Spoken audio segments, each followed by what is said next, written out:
చూస్ country delight, live better. ఇప్పుడే country delight app ని download చేసుకోండి.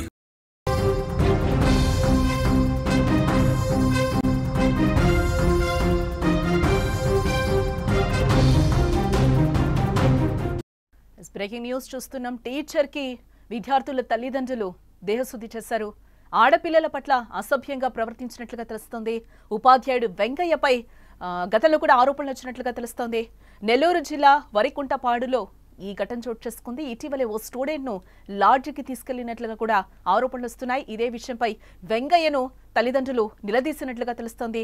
నిర్లక్ష్యంగా సమాధానం చెప్పడంతో దేహశుద్ధి చేశారు మహిళలు. తప్పించుకుని ఆ టీచర్ ఇప్పుడు పారిపోయినట్లుగా కూడా తెలుస్తోంది. నెల్లూరు జిల్లా వరికుంటపాడు మండలం తూర్పు బోయమడుగు గ్రామంలో స్కూల్ టీచర్ కు విద్యార్థుల తల్లిదండ్రులు దేహశుద్ధి చేశారు. ఆడపిల్లల పట్ల నీచంగా ప్రవర్తించినట్లుగా తెలుస్తోంది. ఇటీవలే ఓ విద్యార్థిని లాడ్జికి తీసుకెళ్లినట్లుగా కూడా టీచర్ వెంకయ్యపై ఆరోపణలు వచ్చాయి. అయితే విషయం తెలుసుకున్న తల్లిదండ్రులతో పాటు గ్రామస్తులు పాఠశాల వద్దకు చేరుకోవడం జరిగింది. ఇదే విషయంపై టీచర్ వెంకయ్యను కూడా నిలదీయడం జరిగింది. అయితే అతను చాలా నిర్లక్ష్యంగా సమాధానం చెప్పడంతో కోపంతో ఊగిపోయిన విద్యార్థుల పేరెంట్స్ కూడా టీచర్కు దేహశుద్ధి చేయడం జరిగింది. అయితే వారి దాడి నుంచి తప్పించుకున్న ఉపాధ్యాయుడు స్కూల్ గోడ దూకి పారిపోయినట్లుగా తెలుస్తోంది. ఈ సమాచారంతో ఘటనా స్థలానికి చేరుకున్న పోలీసులు కేసునైతే నమోదు చేసుకుని దర్యాప్తు చేస్తున్నారు.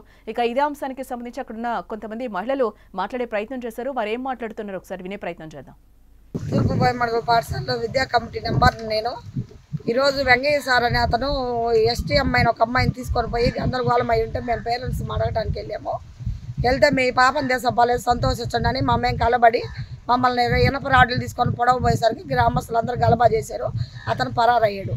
ఎస్, అక్కడ విద్యా కమిటీ మెంబర్ అని కూడా ఆమె చెప్తున్నారు. మేము ఆయన్ని క్వశ్చన్ చేసినప్పుడు కూడా ఇంకా మీ పిల్లల్ని తీసుకుపోలేదు, సంతోషించండి అని కూడా ఆయన ఒక దరిద్రమైన ఆన్సర్ ఇచ్చినట్లుగా కూడా ఆవిడ చెప్తున్న పరిస్థితి అయితే కనిపిస్తుంది. గతంలో కూడా ఈ వెంకయ్యపై చాలా కేసులు ఉన్నట్లుగా కూడా తెలుస్తుంది. వాళ్ళు చెప్తున్న పరిస్థితి అయితే కనిపిస్తుంది. ఇదే నేపథ్యంలో అక్కడ ఆడవాళ్ళందరూ కూడా దేహశుద్ధి చేసిన పరిస్థితి. ఈ నేపథ్యంలోనే ఆయన అక్కడి నుంచి పారిపోయారు.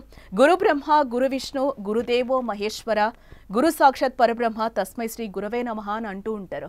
అంటే స్టూడెంట్స్ ఎక్కువ కూడా చదువుకున్న రోజులు కూడా చాలా వరకు గురువులతోనే ఉంటూ ఉంటారు. వాళ్ళే విద్యా బుద్ధులు నేర్పిస్తారు. మనకు ఒక క్రమశిక్షణ కూడా స్కూల్కి వెళ్తేనే అలవడుతుంది. అంటే కనిపించే దేవుడిగా కూడా గురువుని భావిస్తూ ఉంటాం. ఈరోజు ఆ గురువులే ఈరోజు చాలా దరిద్రమైన కార్యక్రమాలు చేసి కార్యకలాపాలకు కూడా పాల్పడుతున్న సిచ్యువేషన్స్ కనిపిస్తున్నాయి. విద్యా బుద్ధులు నేర్పించాల్సిన టీచర్స్ అందరూ కూడా ఈరోజు చాలా దరిద్రమైన పద్ధతులు నేర్పిస్తున్న పరిస్థితి కనిపిస్తుంది. టీచర్లే ఒక రకంగా క్రూరంగా బిహేవ్ చేస్తున్న పరిస్థితి అయితే కనిపిస్తుంది. ఈ మధ్య కాలంలో బ్యాట్ టచ్ ఏది గుడ్ టచ్ ఏది అనేది కూడా స్కూల్స్ లో నేర్పిస్తున్న సిచ్యువేషన్ కు వచ్చిన నేపథ్యంలో టీచర్స్ ఈ విధంగా చేస్తే వీటికి ఎండ్ ఎక్కడ పడుతుంది? దీనికి సంబంధించి కూడా మహిళా సంఘాలు కావచ్చు చాలా వరకు కూడా అవేర్నెస్ అయితే క్రియేట్ చేస్తున్న పరిస్థితులతో మనకి చాలా వరకు కనిపిస్తున్నాయి.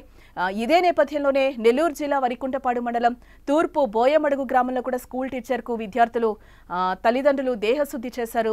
ఆడపిల్లల పట్ల టీచర్ వెంగయ్య అసభ్యకరంగా ప్రవర్తిస్తున్నాడని ఇటీవలే ఓ విద్యార్థిని లాడ్జికి తీసుకెళ్లినట్లు కూడా టీచర్ వెంగయ్యపై ఆరోపణలు వచ్చాయి. అయితే విషయం తెలుసుకున్న తల్లిదండ్రులతో పాటు గ్రామస్తులు పాఠశాల వద్దకు చేరుకున్నారు. ఇదే విషయంపై టీచర్ వెంగయ్యను కూడా నిలదీయడం జరిగింది. అయితే అతను చాలా నిర్లక్ష్యంగా సమాధానం చెప్పడంతో కోపంతో ఊగిపోయిన విద్యార్థులు తల్లిదండ్రులు టీచర్కు దేహశుద్ధి కూడా చేయడం జరిగింది. అయితే వారి దాడి నుంచి తప్పించుకున్న ఉపాధ్యాయుడు స్కూల్ గోడ దూకి పారిపోయాడు.